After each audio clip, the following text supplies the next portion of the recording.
Welcome to our last meeting of our Bookworms Readers Club. Now today we're going to discuss a little bit about the book that we will be dealing with the next 20 minutes, The Picture of Dorian Gray. Don't know if you had ever heard about this story before, you had the chance to watch the film? No, Never? I have heard about the author. The author? Yeah. Okay. Who is? Oscar Wilde. And what had you heard about Oscar Wilde? I have read some of the small histories you have, like the Happy Prince. Happy Prince, yeah. I don't know the name of the other ones. One was about a princess and a crown. Yeah. That was actually, I don't know how it is in English. A small creature. Okay. And others. Right. So it might be a good idea perhaps to suggest different titles by Oscar Wilde next year, probably. It could be an idea. Well, although you haven't seen the film, and there are more than one films, I've taken a few pictures of different scenes of the latest film, or at least it's the latest I've seen. You have 4 different photographs I would like you to comment on, to discuss. To begin with, we have this first photograph in which you can see, well, the main icon of the story, the picture of Dorian Gray. Okay. Now, somebody to introduce to the people who might be listening to our podcast, what is the connection between this picture and the main character? The picture is a picture of the main character, and it gets old for him. It's like his soul, because when the painting, I don't know if this is a spoiler, but when the painting is broke, he died. Because he makes a promise, or he wishes something at the beginning of the story. Yeah. And somebody insists on how beautiful he is, how young, how nice his face is, and that is the most important thing in life, according to Lord Henry, who is the voice behind Dorian Gray all the time. And he realizes that, okay, they're right, I'm beautiful, I'm young, I've got everything in life. And then he sees his picture, and he sees the beauty in it, and he wishes that the picture will get old for him. Okay, I wish that the picture could get older as I get young and beautiful, okay, and handsome. Yeah, there's a connection. And then as he starts behaving differently, because there's a change in the character. Yes. How does he change? He became rude. He became rude and cruel, and he's only interested in parties and women and pleasure. Yes. And pleasure understood as vices. Okay. But it is also the fault of Lord Henry. It is also the fault of Lord Henry, and we can know before things start happening, we know he's going to be a bad influence for Dorian Gray. Yes. How do we know that? Because Basil told him not to. Basil, the painter, wants. He doesn't want Dorian Gray, or sometimes he does, but he asks Lord Henry to please keep away from Dorian Gray because he's young, he's innocent. He doesn't want him to be corrupted. So yes, and you're right, as he starts changing and getting involved in a more obscure life, it's when the picture, the image on the canvas, on the painting starts getting older and cracky and even stained and awful. Okay. And then we have these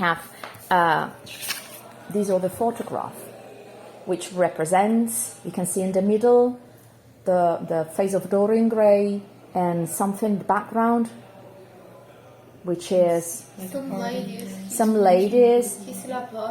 He's in a party.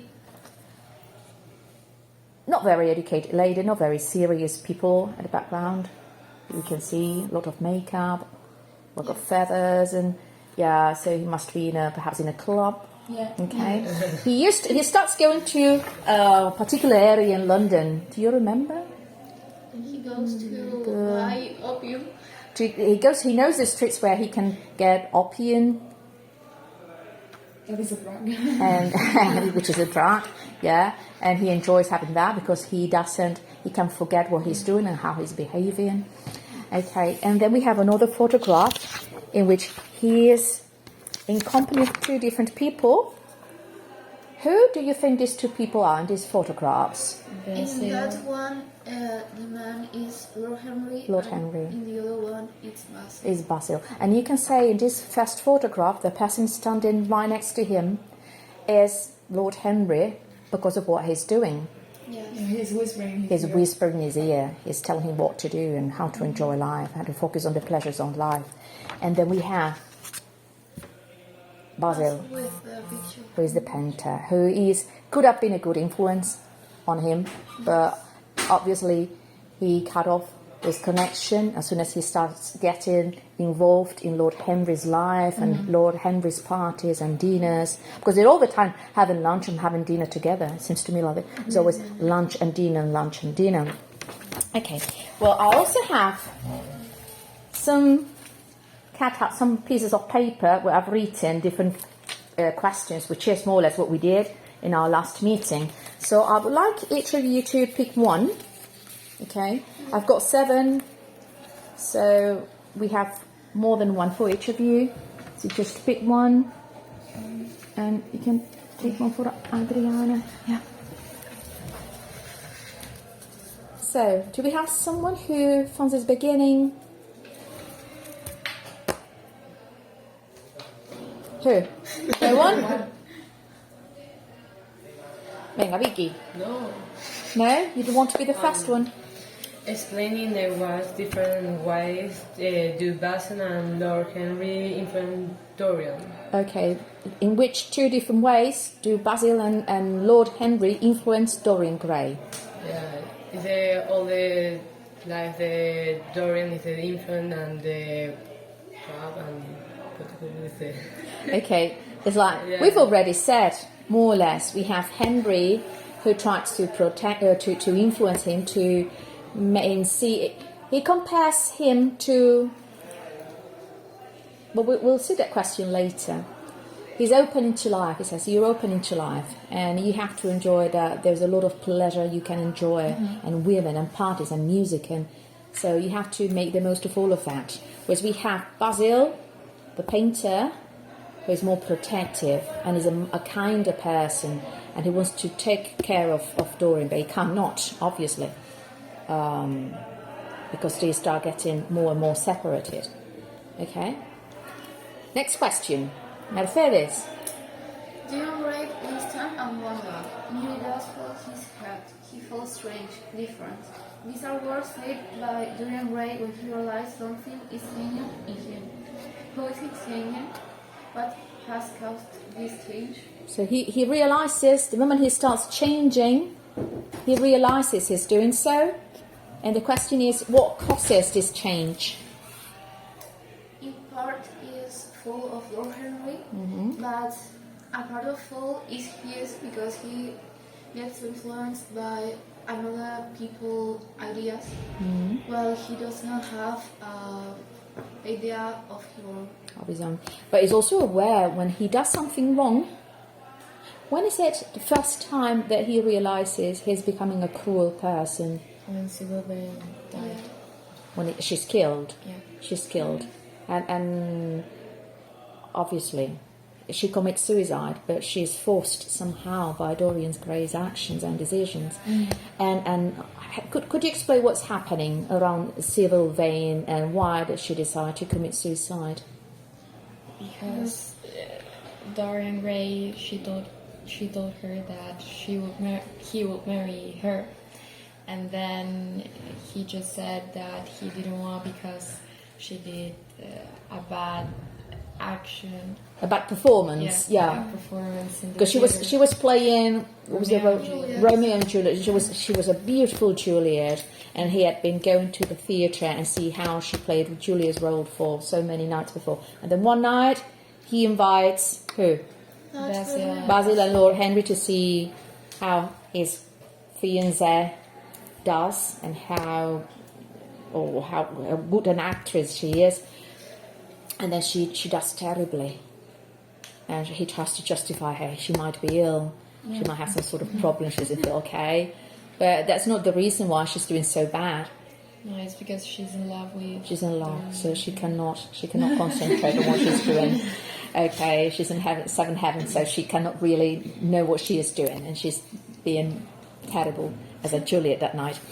Okay, and then she's left. She's abandoned by Dorian and she commits suicide. And then he finds next day, and that is when he understands that he's been a really nasty and cruel person. There's also something physical that he says that makes him realise that he's changing for the worse. The painting has a cruel smile in its face. Yeah, is the smile, is the gesture on his face that has changed completely.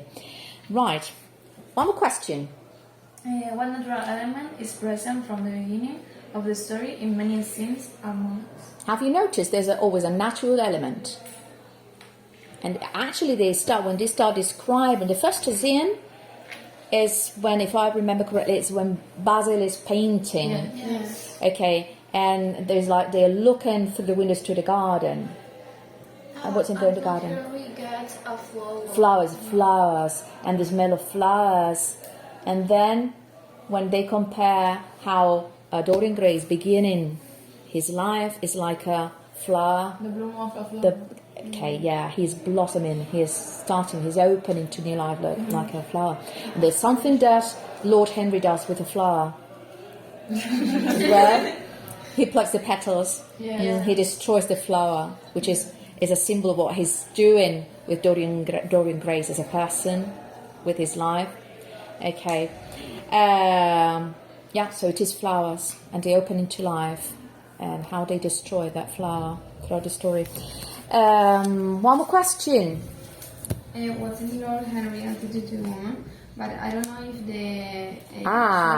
if what is Lord Henry's attitude to women? And then there is like one first item. To his wife, American woman. Yeah, what is his attitude to his wife? Does he mention his wife?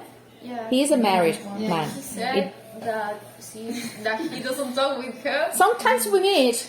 Yeah, and when they meet, they talk about things that didn't really happen. Okay. So they invent stories and tell the stories to each other, and they have like a fantastic life because they don't have to share anything. So I tell you whatever, you get entertained, and then off we go, and then we will meet eventually. After, I wouldn't know. And then what happens with his wife at the end of the story? They got divorced.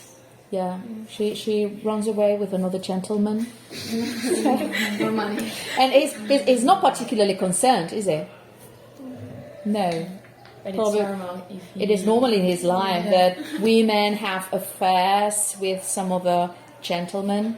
He says when you get married, at the beginning, everything's perfect, and you dress up, and discover the real person. And then at some point you start wearing hats that are paid by another woman's husband, which means something, and that's how the marriage works, obviously. And then he also talks about American women who marry European gentlemen. Does it sound about it? Is he very happy about American women? No? Yeah, he says they're having lunch at I think it is Lord Henry's aunt's house, and they're telling about different people, and one gentleman is going to get married with another American girl, and he says, these American women could stay in the country, and he's not very happy with having women around. Okay, basically. And then there's another question at the end. It says, it's about the intelligence of... About the intelligence. It says, women aren't very intelligent, No, and they don't do intelligent things. No, they just say beautiful. But they say about them beautifully. So there's anything around women. There's only beauty, and that's it. Nothing behind that. So quite a nicer person, this Lord Henry. And we have time for one more question. Christina? How did Dorian escape from James Vane? Well, How does he escape from James Vane, who is, to begin with, we have to remind people who he is. The Sybil Vance. Yeah, it is the actress brother, who was a sailor. Yeah. So he's been away from the country for a few years. 7 years. 7 years. And then one night he's drinking, slipping, and he hears something. Prince Charming. Someone is calling Dorian Gray Prince Charming, which is the nickname or the name how Sybil referred to with. And he chases him, and what happens next? And then he tries to kill him. And But Dorian Gray, he says it's impossible. I'm too young. I'm too young, because when your sister died, That was like 18 years ago. Like 18 years ago. So, and I look like a person in my early 20s, probably. So how could that have happened? I must have been a baby, 2 years old. How can I be having a relationship with a sister? And so he releases him. Okay, and that's something strange about that, because he's right. He looks like a 20-year-old person, but he's in his late 30s. But nobody else wonders how he's keeping that face. Everybody wonders, and they want to know. And Lord Henry asks him, "What's your secret?" Okay. So in general, would you recommend a book to some of your friends at the school? This book? Yeah. I like it more than the last one. Okay, more than the Treasure Island? But I think because the Treasure Island, everybody knows it. You knew the story so far, yeah. Okay, so we might suggest some other stories by Oscar Wilde, definitely, next year. So thank you very much for coming.